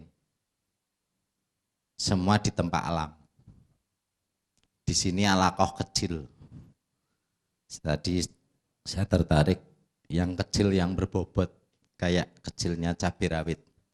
Dalam forum ini saya menyampaikan bahwa MUI sekarang inilah lembaga yang perlu kita berdayakan dan kita kuatkan. Dengan tokohnya beliau, Pak Kiai Ma'ruf Amin. Dan insya Allah beliau tidak mau dikultuskan, karena di Muhammadiyah anti pengkultusan ya Pak Yai. Insya Allah beliau tidak mau dikultuskan. Tanpa Pak Kiai Ma'ruf Amin dan Bang Profesor Dr. Anwar Abbas sebagai sekjen, NU Muhammadiyah ini bersatu. Coba DPR, jas oranye banyak, polisi TNI jas oranye banyak, maksudnya jaket oranye masuk ke sana. Menteri banyak. Lah sekarang MUI kita ini Masya Allah sudah mengantarkan kebangkitan umat Islam di Indonesia untuk dunia. Kita tidak bisa mengharap Jazirah Arab, apalagi Australia, Amerika. Dari Asia, Indonesia inilah tadi bumi Nusantara. Justru Masya Allah di kesempatan yang baik ini saya sempat, ini saya pakai ini bukan Ustadz Pak Yai, ini kemarin 212 buat saya bagi besek di perempatan Sarinah. Ini ketemu di Istiqlal, wah ketemu lagi nih. Ini saya bawa kotor. Jadi Masya Allah kemarin itu hikmahnya Masya Allah, Islam bersatu disimbolkan oleh Pak Kiai Ma'ruf Amin dan Pak Dr. Anwar Abbas di MUI. Jadi Muhammadiyah NU nggak usah cari tokoh. Ya kalau tokoh kemarin pingin jadi presiden, tokoh kita nggak tahu siapa namanya itu, yang saya ikut-ikutan tahun 98. Kalau beliau ini nggak mau dijadikan kultus itu, kalau bisa seperti daulah di Iran, Ayatullah katakanlah. Jadi MUI kelembagaannya itu mohon dari Muhammadiyah, karena ini adalah persyarikatan majelis tajdid pembaharu, tadi juga disinggung oleh Pak Yai. Dari Muhammadiyah inilah alakoh yang kecil ini, pertemuan jamiah kecil ini, kita munculkan bahwa kita harus mengawal MUI sebagai yang terdepan. Tidak ada lembaga lain. KPU udah hancur, Polri juga banyak, sudah selesailah. DPR tadi DPR, ya Allah, kasihan. Kementerian Agama kasihan, udahlah. Kita ayo bareng-bareng, kita support MUI, kita bukan kawal MUI saja, kita promosikan, kita delegasikan, kita dukung MUI. Oke, yang kedua, yang terakhir, karena ini majelis persyarikatan ini majelis tajdid, katakanlah Muhammadiyah ini, Pak Yai Ma'ruf Amin bukan sebagai ketua NU saja, bukan ketua MUI saja, tapi milik masyarakat, milik umat, dan milik bangsa. Allahumma amin. Kita doakan biar beliau tambah sehat, tambah sehat, tambah sehat. Allahumma Amin ya rabbal alamin. Dan terakhir, Muhammadiyah tolong tajdid. Tadi kecil tapi bermanfaat. Sembako. Yang nanam padi orang Islam, ya Pak ya. Yang nanam cabai orang Islam, gak usah bicara gede-gede lah. Mal nggak usah. Yang nanam lombok, bawang, semua orang Islam. Yang punya regulasi kapitalis siapa? Untuk itu, monggo di Muhammadiyah ini, karena saya punya hanya purnawirawan guru SD Muhammadiyah, ayo ditajdidkan sembako, kekuatan ekonomi kita, ketahanan pangan kita. Terima kasih. Wallahul muwafiq ila aqwamit thoriq. Wabillahi taufiq wal hidayah wal inayah wal afu minkum. Assalamualaikum warahmatullahi wabarakatuh. Dan ketiga, tidak memperpanjang kalam. Langsung singkat. Karena waktu. Assalamualaikum warahmatullahi wabarakatuh. Waalaikumsalam. Nama saya Adit dari Tangerang Selatan, manajer Baitul Tamlil Muhammadiyah. Saya bertanya pada Pak Kiai Haji Ma'ruf Amin. Tadi disinggung mengenai edukasi Pak, berpolitik secara Islam. Memang lazimnya orang Islam ketika berpolitik itu harus menyertakan agama Pak. Tapi sayangnya banyak dai, bahkan partai, tokoh partai Pak, pernah berkhutbah di Masjid Istiqlal yang sebetulnya tokoh Islam mengajak agar umatnya memilih pemimpin yang Islam. Tapi sepertinya tabu Pak, malah ditegur. Kemudian dai-dai melalui sholat Jumat, melalui mimbar. Ini sangat strategis untuk mencerahkan umat. Tapi sekali lagi Pak, seperti tabu, seolah-olah kita ini sekuler. Olah berpolitik juga politik. Nggak usah bawa agama. Ini yang menurut saya keliru, dan peran MUI lah justru untuk lebih berperan aktif. Saya rasa melalui MUI ini itulah mungkin yang Allah inginkan begitu. Tapi kalau begitu terus dilemahkan, bahkan tadi disebut juga mustazafin Pak, orang Islam ini mayoritas malah terlemahkan. Nah, bukan hanya di DPR Pak, saya rasa MUI peran yang strategis yang harus kita kuatkan. Kemudian yang substansinya begini Pak, bagaimana mungkin masyarakat mendapatkan edukasi cara berpolitik yang baik, yang islami, kalau melalui mimbar tidak mencerahkan, begitu Pak. Assalamualaikum warahmatullahi wabarakatuh. Waalaikumsalam. Terima kasih. Selanjutnya kepada Jenderal Anton.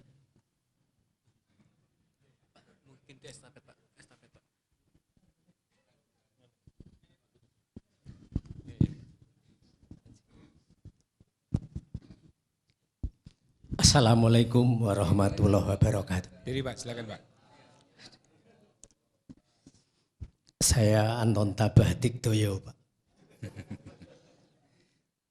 Kakek buyut saya Ki Bagus Kerto Tiktoyo. Saya yang diberi nama buyut saya. Hanya PKI yang tidak galau dengan kondisi negara ini Pak. Hanya orang-orang kafir yang tidak sedih lihat negara ini. Mohon MUI, Muhammadiyah, NU jangan melakukan pembiaran. Banyak tokoh-tokoh yang sesat dari Muhammadiyah maupun NU harus segera ditegasin. Dinasihatin kalau mau, kalau nggak mau ya diamputasi.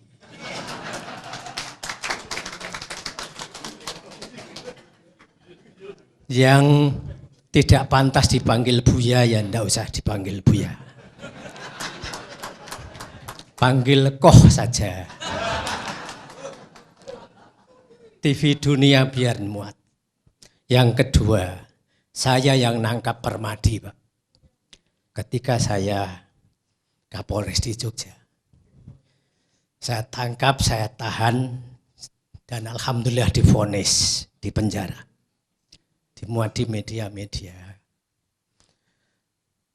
Jurisprudensi, 96 saya di sana. sampai 98. Kemudian 90 Aswando Atmowiloto juga di penjara maksimal 5 tahun. Jadi jelas sekali. Yang reformasi Ahmad Musadek ngaku nabi di penjara 3 tahun. Lea Eden ngaku Jibril di penjara 3 tahun.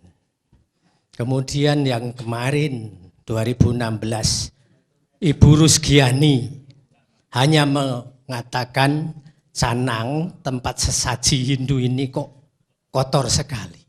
Di penjara 18 bulan. Baru vonis kemarin, Pak. Jurisprudensi ini.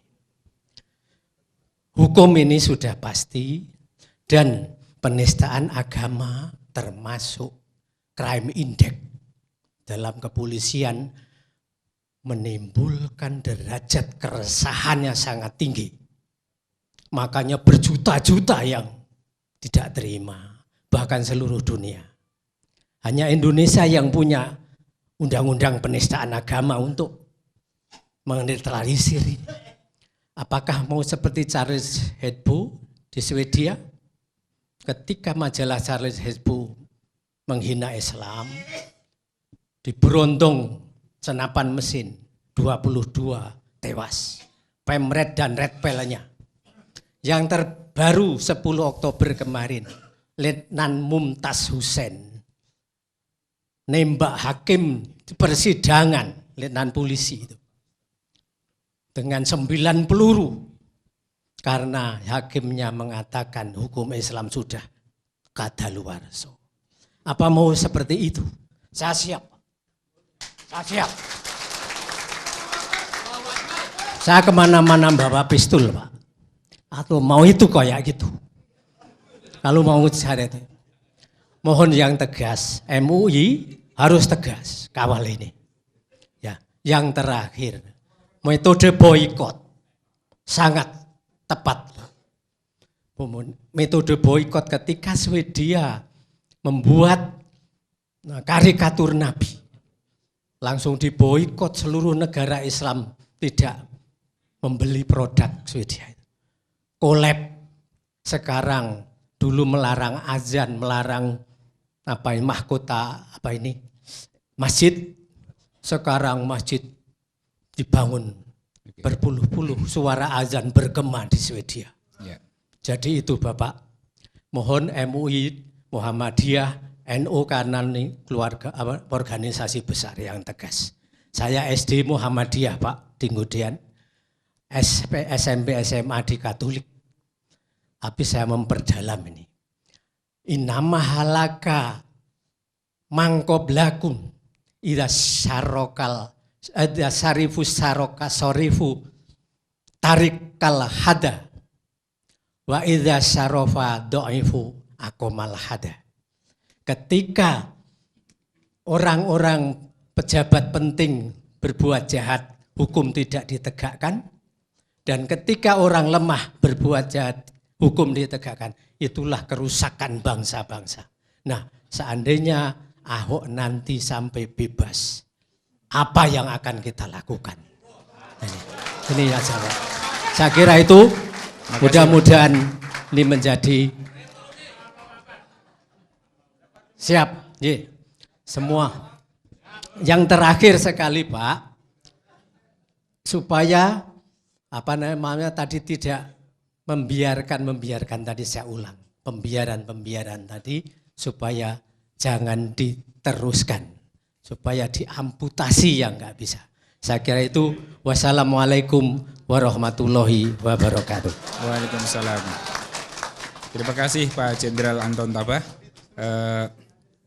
Untuk sementara termin pertama ini 3 pertanyaan saja, tetapi sebelum dijawab oleh kedua kiai, ada informasi dari Aceh. Kita tahu bahwa Aceh sedang berduka.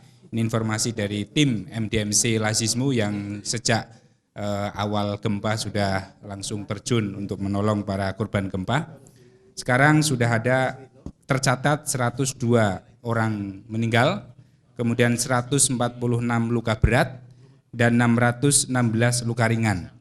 Oleh karena itu Lazismu, Lembaga Amil Zakat Infak Sodakoh Muhammadiyah bekerjasama dengan MDMC, Muhammadiyah Disaster Management Center, membuka donasi untuk kita semuanya untuk membantu saudara-saudara kita yang sedang tertimpa musibah melalui Bank Syariah Mandiri 700 103 1329 655. Saya ulangi lagi, donasi Anda, donasi kita semuanya bisa disalurkan melalui Lazismu Bank Syariah Mandiri dengan nomor rekening 700 1329 655. Insya Allah uluran tangan kita, sebagian harta kita salurkan melalui Lazismu dan akan membantu saudara-saudara kita warga Aceh yang terkena musibah gempa bumi. Amin. Untuk selanjutnya kepada Kiai Haji Ma'ruf Amin untuk menjawab 3 penanya dan juga silakan monggo Kiai Hajrianto. Terima kasih.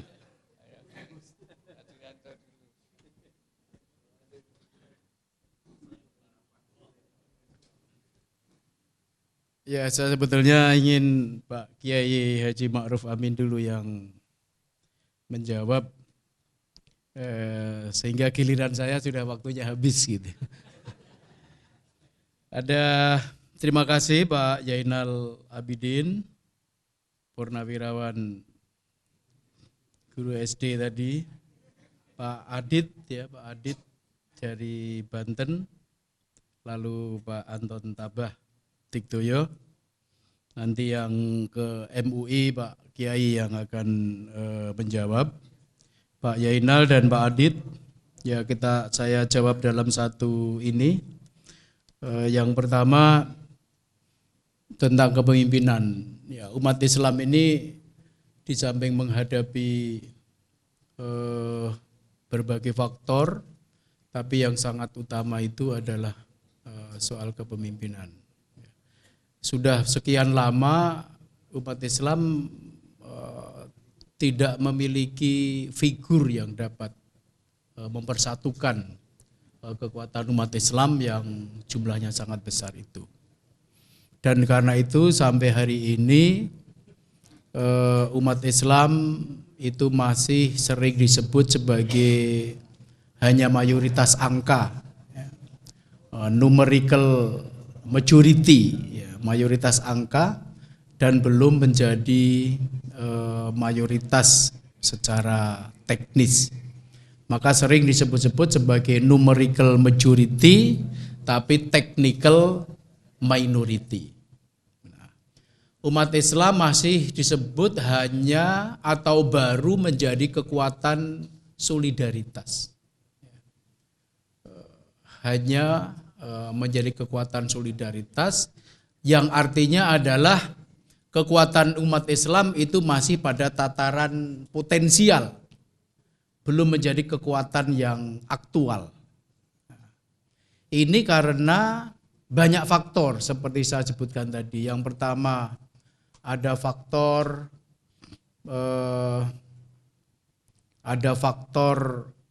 umat Islam ini tidak menguasai sumber daya ekonomi. Umat Islam ini yang mayoritas ini tidak menguasai sumber daya ekonomi sehingga tidak atau belum bisa mentransformasikan kekuatan mayoritas ini, kekuatan angka ini menjadi kekuatan yang aktual.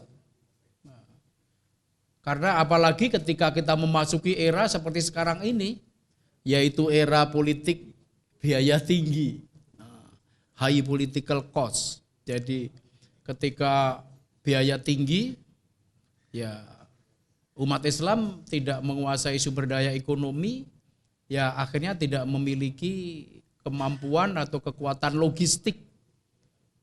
Karena tidak mempunyai kekuatan logistik, ya satu-satunya yang dipunyai agama. Maka dalam berpolitik lalu pakai agama, gitu kan? Berpolitiknya pakai agama karena satu-satunya yang dipunyai ya tinggal agama. Karena untuk menjadi presiden diperlukan bukan hanya ratusan miliar, konon itu sudah sampai triliunan, ya. Sudah sampai triliunan. Untuk jadi gubernur udah ratusan miliar, bupati, wali kota Bukan untuk sekedar menjadi anggota DPR, yang tadi banyak bapak-bapak ibu-ibu marah-marahin. Nah, itu juga udah memerlukan miliaran juga kan. Itu menurut penelitian Pak Pramono Anung untuk disertasi doktornya, itu juga memerlukan itu. Nah, Bapak Ibu sekalian, jadi kekuatan logistik faktor itu karena tidak menguasai sumber daya ekonomi. Kalau toh ada yang bisa maju itu ditopang oleh kekuatan-kekuatan toke, ya. Yang kemudian tentu itu tidak ada makan siang yang gratis. Itu yang pertama. Yang kedua, ya umat Islam belum terorganisasi dan terkonsolidasi dengan baik. Belum terkoordinasi dan terorganisasi dengan baik. Ada ungkapan Arab itu mengatakan al-haqqu bila nidom yaghlibuhul batilu bin nidom. Jadi kebenaran yang tidak terorganisasi dengan baik ya akan dikalahkan oleh kebatilan yang terorganisasi dengan baik. Apalagi jumlah umat Islam ini sangat besar. Udah sangat besar tapi tidak terorganisasi, ya akan dikalahkan oleh kelompok yang kecil yang terorganisasi.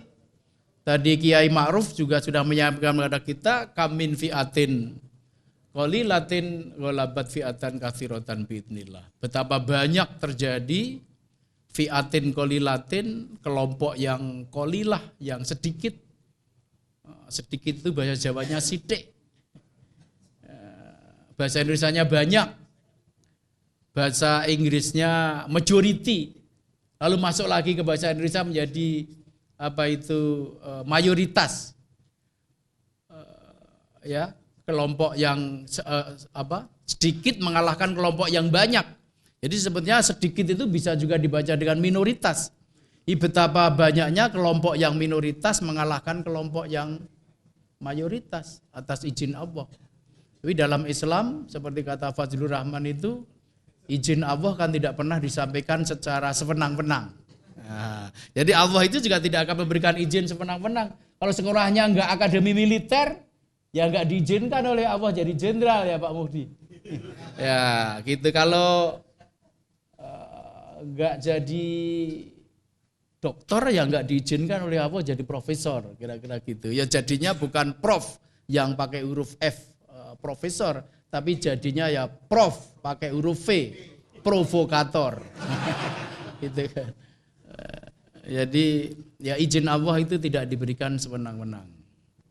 Nah karena itu berorganisasi dengan baik. Dan walhasil di samping sumber daya ekonomi terorganisasi dengan baik. Nah umat Islam Indonesia itu kan belum memiliki kesadaran tentang pentingnya berorganisasi. Coba berapa yang ikut berorganisasi di Muhammadiyah, di NU, atau di lain-lain? Saya rasa semakin ke sini sebagian besar tidak mengikuti organisasi. Karena memandang pengorganisasian diri itu belum penting. Atau tidak penting malah. Sementara organisasi-organisasi sendiri juga belum bisa membuktikan kepada umatnya bahwa dengan berorganisasi ini umat Islam akan menjadi kuat. Bahkan seringkali berorganisasi sering disebut sebagai perpecahan. Jadi malah berkelompok-kelompok dan sebagainya. Karena kita belum bisa menunjukkan atau membuktikan kepada umat bahwa berorganisasi itu sangat penting. Muhammadiyah, saya rasa anggotanya tidak begitu besar-besar amat kan. Yang punya kartu anggota saya rasa hanya 1,2 juta Pak. Sebagian besar tidak punya kartu anggota. Artinya ya kalau dengan simpatisan klaimnya Muhammadiyah itu 35 juta. Itu kalau NU 45 juta. Gitu. Jadi kira-kira kalau dengan NU dikurangi 5 juta atau 10 juta. Kalau NU bilang 35 ya kita 30 atau 25. Kalau nggak percaya ya hitung aja yang sholat id di lapangan. Ya gitu kan. Karena memang yang punya kartu, yang terdaftar sebagai anggota nggak banyak. Saya rasa di Nahdlatul Ulama saya tidak tahu berapa yang pegang kartu anggota. Tapi merasa dirinya sebagai Nahdiyin, sebagaimana juga warga Muhammadiyah, ya saya Muhammadiyah, minimal lulusan SD Muhammadiyah. Nah, seperti Pak Jenderal kita, Timur Muhammadiyah karena lulusan sekolah Muhammadiyah, lulusan SD Muhammadiyah. Itu kan. Ini yang sangat ini. Nah, maka dari itu Muhammadiyah ya enggak banyak enggak apa-apa ya. Nah, yang penting kuat itu tadi, mitayani itu tadi. Jadi al mukminul qawiyyu khairun wa ahabbu ila Allah minal mu'minid dhaif. Gitu. Daripada banyak anggotanya tapi pelongah-pelongoh. Ya, lebih baik ini sedikit kuat al mukminul qawiyyu dan lebih daripada itu terorganisasi dengan baik. Menurut saya juga Muhammadiyah enggak perlu cari-cari anggota tambahan lagi kok ya. Yang ini aja banyak yang nggak diurus kan? Nah, gitu kan. Untuk apa anggotanya banyak-banyak tapi tidak diurus? Jamaah kita meluber tapi tidak diurus kan. Ini lebih baik diurus dengan sebaik-baiknya supaya kuat itu tadi, sehingga dengan demikian politiknya kuat, ekonominya kuat, macam-macam seperti Mas Adit sampaikan itu tadi, supaya bagaimana berpolitik yang islami. Kalau orang itu kuat secara ekonomi kan juga tidak akan cari sumber-sumber yang tidak perlu. Nah, Pak Anton Tabah tadi lebih banyak itu ke Pak Kiai Ma'ruf Amin. Ya Muhammadiyah sendiri, Pak Anton Tabah itu organisasi dakwah. Jadi Muhammadiyah sebagai organisasi dakwah itu tidak ingin menjudge orang, ya. Tapi kalau ada yang kita pandang sebagai keliru, kita sadarkan secara persuasif, kita nasihati dan sebagainya, dan kita tidak menghukumi atau menjudge seseorang. Banyak cara yang ditempuh, ya, dan itu semua hanya bisa dilakukan dengan pengorganisasian yang baik. Kita mau melakukan langkah boikot, mulai dan sebagainya, itu kan hanya bisa dilakukan kalau kita terorganisasi dengan baik. Demikian, mudah-mudahan ada manfaatnya. Assalamualaikum warahmatullahi wabarakatuh.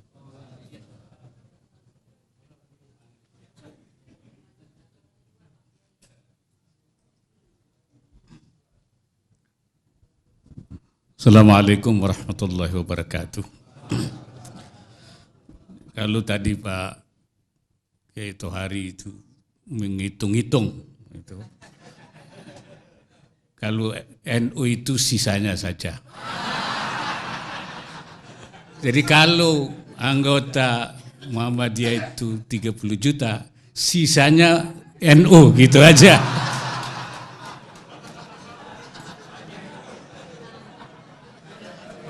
Kalau Muhammadiyah punya sekolah berapa?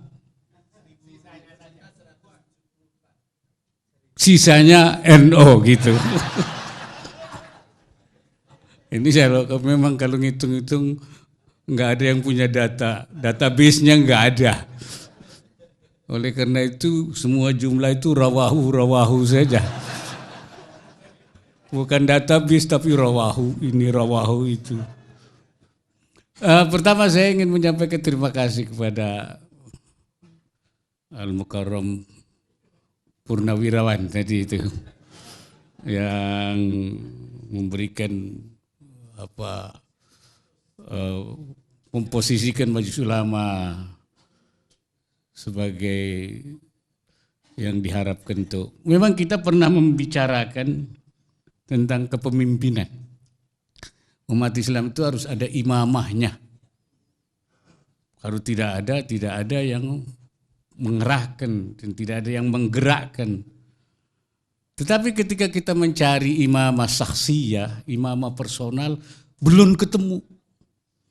Yang ada imamah Muhammadiyah, ada imamah Nahdlatul Ulama, imamah ini. Jadi imamah yang Islamiyahnya itu belum ketemu. Oleh karena itu saya usulkan supaya imamahnya itu tidak saksiyah, tidak personal, tapi imamahnya adalah institusionaliyah. Ini di Timur Tengah bingung itu, enggak ada itu imamah institusionaliyah. Artinya imamahnya lembaga saja. Lembaga saja. Dan akhirnya orang juga hampir mengambil kesepakatan karena imamahnya institusionaliyah, institusi, maka yang layak menjadi imamah itu adalah Majelis Ulama Indonesia. Itu katanya begitu. Ya, ya mudah-mudahan kalau ini itu kita bisa menjalankan. Dan saya dengan Pak Anwar Abbas itu pokoknya itu enggak ada rasa NU, enggak ada rasa Muhammadiyah, pokoknya rasa Islam saja. Ya, rasa Islam saja. Seperti enggak ada perbedaan. Tidak pernah ada pertentangan. Alhamdulillah selalu bersama dengan beliau itu. Kemudian yang kedua tentang masalah pilkada ya, pemilu. Memang MUI tidak boleh masuk ke wilayah politik. Makanya kemarin juga begitu. Kita dituduh MUI masuk wilayah politik. Saya bilang bukan MUI yang masuk wilayah politik, Ahok yang masuk wilayah agama. Kita tidak masuk wilayah politik. Tetapi memang ini menjadi masalah penting ya. Secara konstitusi siapa saja boleh jadi pemimpin. Islam, Kristen, Hindu, di mana saja. Itu konstitusi. Tetapi sebagai seorang Muslim tentu kita mengajak orang supaya memilih yang Muslim. Itu saya kira tidak salah itu. Ya tidak salah. Kalau guru ngajak muridnya, jangan milih. Itu saya kira kalau ada orang Jawa bilang yang milih orang Jawa saja gitu kan. Nah, itu juga nggak ada masalah. Jadi oleh karena itu menurut saya ya kalau orang mengajak memilih pemimpin Islam di samping ada pemahaman yang ramai tentang Al-Maidah 51 itu kan menjadi masalah itu. Ya. Itu saya kira sah saja dan tidak ada salahnya. Oleh karena itu yang penting bagaimana kita memilih orang yang tentu seagama dengan kita dan juga jangan tidak memilih. Dulu pernah berdebat banyak orang mengatakan bahwa memilih itu hukumnya fardu kifayah. Karena melihat waktu zaman Khalifah Abu Bakar kan cuma diwakili oleh sekian orang. Karena itu hukum memilih itu menjadi fardu kifayah. Tapi saya bilang fardu ain. Kenapa? Karena one man one vote. Tiap orang satu suara. Kalau dia tidak memilih, hilang suara itu. Kalau hilang itu suara itu, akhirnya seseorang yang mestinya menang itu kalah karena kita tidak memberikan suaranya ke situ. Karena itu kita berdosa menurut saya. Karena itu fardu ain. Itu perdebatan. Ada yang mengatakan fardu kifayah, tapi saya tetap saja fardu ain karena apa? One man, one vote. Jadi di tangan kita ini ada suara. Untuk siapa itu? Kalau kita tidak gunakan, habislah itu. Itu saya kira hal yang mungkin. Yang harapannya Pak Jenderal Taba ini memang beliau itu luar biasa itu. Saya selalu didorong terus sama beliau itu. Ya, saya senang ada beliau ya. Kalau enggak diingatkan, insya Allah Majelis Ulama akan melaksanakan tugasnya. Ya, cuman kalau membekot nggak bisa Majelis Ulama, karena Majelis Ulama itu tidak punya anggota. Anggotanya ormas, yang punya anggota itu ormas. Jadi Majelis Ulama itu hanya mengkoordinasi, hanya tugas majelis ulama itu membuat fatwa. Ya, maka saya simpulkan tugas utama majelis ulama itu ada 3. Himayah wa wiqayatul ummah. Menjaga, memelihara, melindungi umat. Dari apa? Akidah-akidah yang menyimpang. Dari cara berpikir yang menyimpang. Dari gerakan-gerakan yang menyimpang. Itu kita jaga. Termasuk juga himayatuddin, menjaga agama. Anil mustahzi'ina, dari orang yang melecehkan agama. Kita jaga juga. Kemudian islahul ummah, memperbaiki umat. Ya, melalui berbagai upaya-upaya pemberdayaan. Samping akidah. Nah yang ketiga, tauhidul ummah, menyatukan umat. Ya, sehingga kita menyebut bahwa majelis ulama merupakan tenda besar yang di bawahnya itu ada ormas-ormas Islam. Ada yang keras, ada yang lunak, ada yang terlalu lunak. Jadi majelis ulama tugasnya melunakkan yang keras, mengkeraskan yang lunak. Gitu. Kalau terlalu keras ya dilunakkan, kalau terlalu lunak ya dikeraskan. Jadi anunya sedang saja. Nah kita boleh berbeda, maka kita bilang perbedaan adalah sesuatu yang tidak mungkin dihilangkan. Tapi perbedaan tidak boleh menjadi sumber daripada konflik. Oleh karena itu harus ada toleransi terhadap wilayah-wilayah yang kita anggap khilafi, mukhtalafu fihi, yaitu perbedaan. Tetapi kalau masalah itu di luar perbedaan, bukan ikhtilafan tapi inhirafan, penyimpangan, itu tidak ditoleransi oleh kita. Jadi masalah-masalah yang ikhtilaf ditoleransi, yang perbedaan, masalah-masalah yang inhiraf, yang menyimpang, saya ikuti istilahnya Pak Taba, harus diamputasi itu. Amputasi itu. Ya, itulah saya kira penjelasan saya.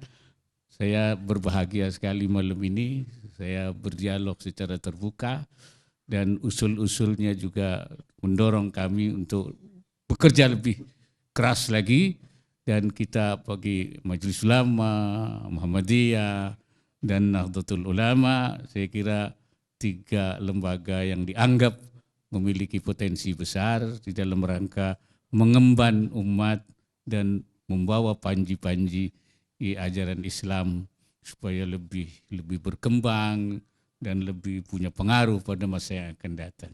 Sekian, terima kasih. Assalamualaikum warahmatullahi wabarakatuh. Terima kasih Kiai Ma'ruf Amin, karena waktu jualah sekarang sudah jam 10 lewat dan mohon maaf tidak bisa memperpanjang diskusi kita, pengajian kita. Terima kasih kepada pemirsa TVmu dimanapun Anda berada dan juga pemirsa TV Lazizmu Streaming, Facebook dimanapun Anda berada, dan hadirin hadirat, mari kita tutup pengajian kita ini dengan membaca hamdalah bersama-sama. Alhamdulillahirabbil alamin. Billahi taufiq wal hidayah, nasrun minallah wa fathun qarib wa basyiril muslimin wal mu'minin. Assalamualaikum warahmatullahi wabarakatuh.